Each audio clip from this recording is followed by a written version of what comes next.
Nama saya Grace Tan Yohanes. Ketika terjadi tragedi 98, usia saya 12 jalan 13 tahun. Jadi pada waktu tragedi 98 ini terjadi, saya mungkin mengetahuinya karena orang tua saya mantengin berita terus.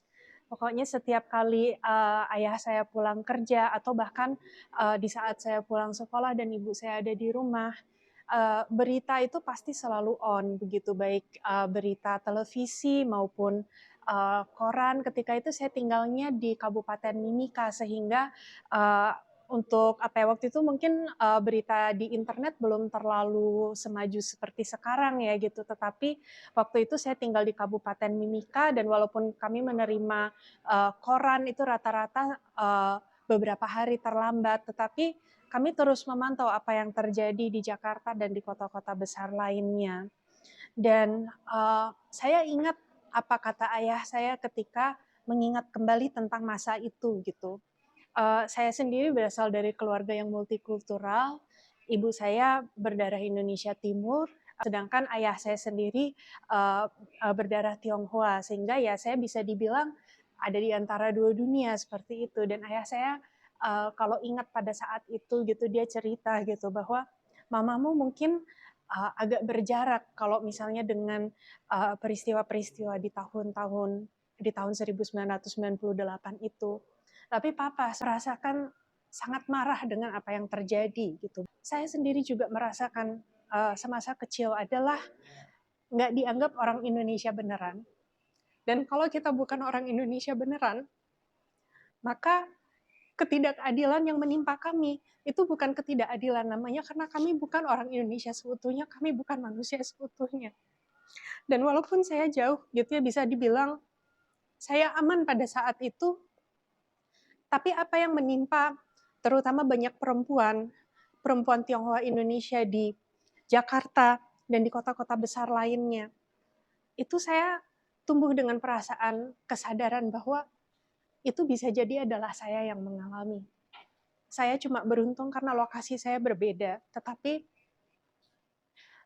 seandainya saya berada di suatu tempat di mana tragedi ini sedang pecah, dan saya bilang seperti itu juga bukan berarti kita yang jauh dari peristiwa, bukan berarti tragedi tidak terjadi di sana juga, karena tragedi ini adalah tragedi yang menimpa kita semua sebagai orang Indonesia.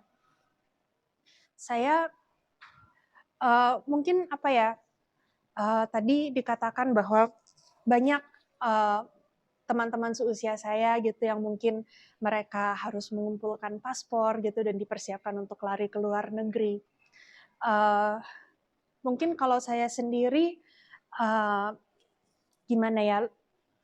Kalau yang saya alami mungkin karena peristiwa 98 juga saya dibesarkan oleh orang tua yang sangat memuja luar negeri. Dan kami beruntung memang orang tua sedikit berlebih secara ekonomi ketika itu, dan mereka mampu untuk menyekolahkan saya ke luar negeri. Tapi itu juga menjadi sesuatu yang dampaknya seumur hidup untuk saya, karena saya merasakan sebagai seseorang yang tidak welcome di negara saya sendiri. Saya merasa kalau saya mau sukses, saya mau jadi orang, saya mau hidup dengan mempunyai dignity, mempunyai harga diri, harkat martabat, saya harus ke luar negeri dan sukses di luar negeri. Itu didikan orang tua saya pada zaman itu. Kenapa? Karena saya beranjak remaja di masa di mana tragedi seperti tragedi 98 ini terjadi, dan saya termasuk demografi yang menjadi target dari kekerasan di zaman itu. Buat saya adalah satu perjalanan seumur hidup ya untuk bisa kembali merasa cinta tanah air, karena terus terang sulit untuk mencintai tanah air kalau kita terlahir sebagai demografi yang ditargetkan sebagai target kekerasan di dalam pergolakan politik seperti yang terjadi di tahun 98. Sangat sulit untuk bilang saya cinta Indonesia, saya bangga berbangsa dan bertanah air Indonesia, karena itu terasa sebagai sesuatu yang sangat ironis begitu. Tapi itu menjadi satu perjalanan panjang yang saya sebagai orang dewasa harus melaluinya. Saya harus berproses begitu untuk ketika saya akhirnya memutuskan bahwa ya saya akan menghabiskan masa dewasa saya di Indonesia. Saya belajar untuk menemukan keindahan Indonesia dan terutama manusia yang hidup di dalamnya dan karya-karya mereka untuk tanah air dan menjadi seseorang yang mendukung itu semua melalui profesi saya sebagai seorang jurnalis.